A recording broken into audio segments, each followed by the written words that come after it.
Hello, everybody. Welcome to this month's collective reading. I know I missed July, but July was pretty hectic for me, so I'm excited to step into August in a more grounded space, just knowing that I have a little bit less on my plate this month, and I'm super excited for that.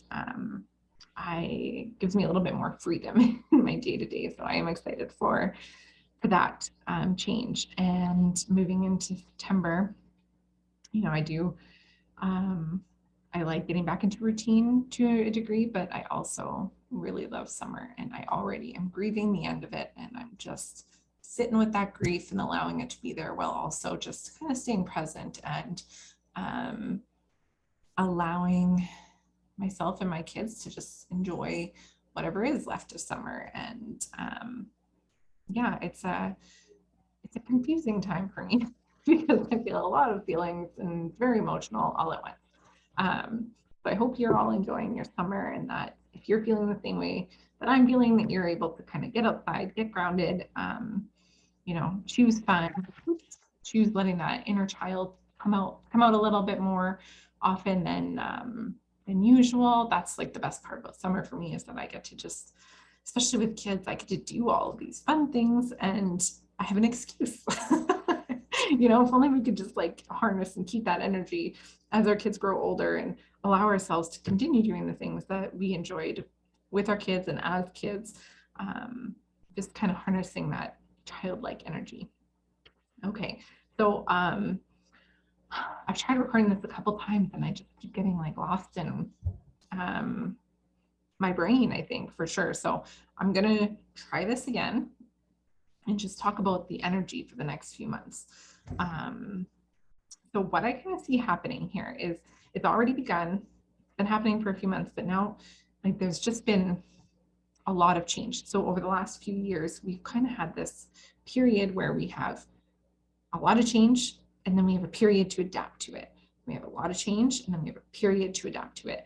And it just feels like, we would just get settled and adapted to that one big change, and then another change would come in, and we would have to become adapted to that again. So what I see happening now, and it's kind of, that's the adapting portion of the change has kind of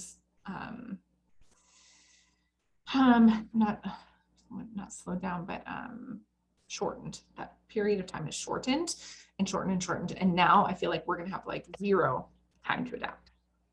It's just going to be change after change after change, like a snowball effect. And it's just going to feel, for those of us who are not great with change, it probably is going to feel like too much to handle. It'll probably throw you right off your foundation. It'll make it feel like you can't handle anymore. And what it's doing is just showing you that, hey, it's like the image I'm kind of getting right now is, somebody getting knocked over in shallow water, and you're thrashing around and you're scared and you're fearful and, oh my God, I'm going to drown. And then you just realize you can stand up. You can stand up and you're fine. And it's not deep and it's not as bad as you thought it was going to be. And you actually kind of enjoy the feeling of the water. And then another wave will come and knock you over, and you remember you can stand up again. So it's kind of like that. So the people who are not used to change and don't like change and who are just not willing to adapt are going to feel like that wave just keeps knocking them over and over and over and over, and they're just drowning. It's just going to feel like drowning. And those of us that really adapted quickly to the change, or those of us that admittedly like change, I do like change. It can take me a bit to adapt to it, but I love change. I think it's what makes this life a little bit more fun experience for me. I don't want to just get up and do the same thing every day and have, my world look exactly the same. No, that's boring. I don't want boring. But there are a lot of people who are not like me in that aspect, and that is totally okay.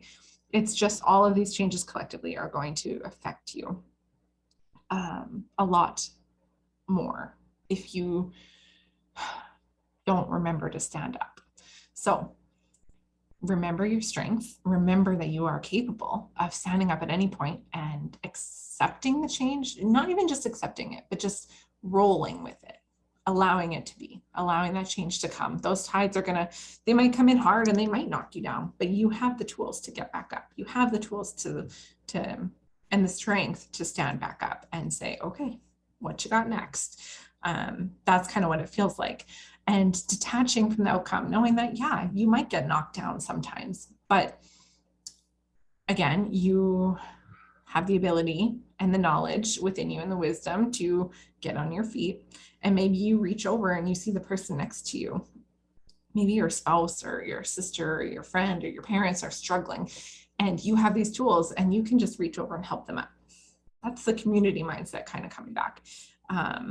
Even if you disagree with how they're handling the change or their thoughts on the change or whatever it is, you have the ability to help them out. That community mindset. Even though I disagree with you or I don't see things the way you do, your perspective is different than mine, I still love you. And here's a helping hand if you are willing to take it. So I just see more of that community mindset coming back, and not just being, we have, especially like in the city I'm in, we have such a wonderful community.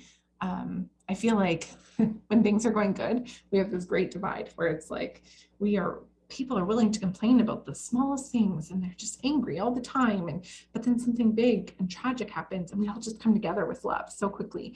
And I know it's like that in a lot of communities too, but then the second that tragedy kind of dissipates from our memory or starts to not feel so urgent in the moment, we're back to the divide. And so I kind of see that. So while the change is happening quickly and frequently over the next few months, I see that community just coming together. It's bringing us back as a collective to each other, bringing us back to saying, hey, I know you don't have the same perception of what's going on as me, but that's okay. I love you anyways. And I'm here for you anyways. Bringing us back to that mentality. And I know that's a lot for some people because, I get their mindset is harmful, and a person's mindset can be harmful, but it's their perception. Our perception is totally different. And if we can really get to that agree to disagree, and I love you, I think we'll be just so much better off as a community. And that's what these changes, snowballing, are doing for us. They're bringing us back together. And I see this like happening for sure until Christmas. It's going to feel like a lot, like just constant. I think the next 6 months are going to just fly by, just like the last 6 months because of all the changes. So just as we work through the changes that are coming, remember the big things are stay solid in who you are, allow who you are to change and be adaptable, knowing that just because things happen in our external world, it doesn't mean we don't have the tools already within us and that wisdom already within us to be fluid through the changes, to work through the changes, to help others through the changes. And change isn't bad. It might look bad to our human brains, but it's really, look for the magic underneath the change. That's what I think we really need to focus on, is look for the magic. Look for what good is coming in with change. And if you can look for the good, look for the positive, be grateful for whatever happens, you'll notice that your ability to see only the bad is going to shrink. You're going to just start automatically, your brain's going to be rewired to see the good first, to see the positive in the changes, and then you won't be as fearful of change in the future. So it's just adapting us to that. So I think I'm going to end it there, but if you have any questions or would like to share your thoughts, I would love to hear it. And have a wonderful rest of your week.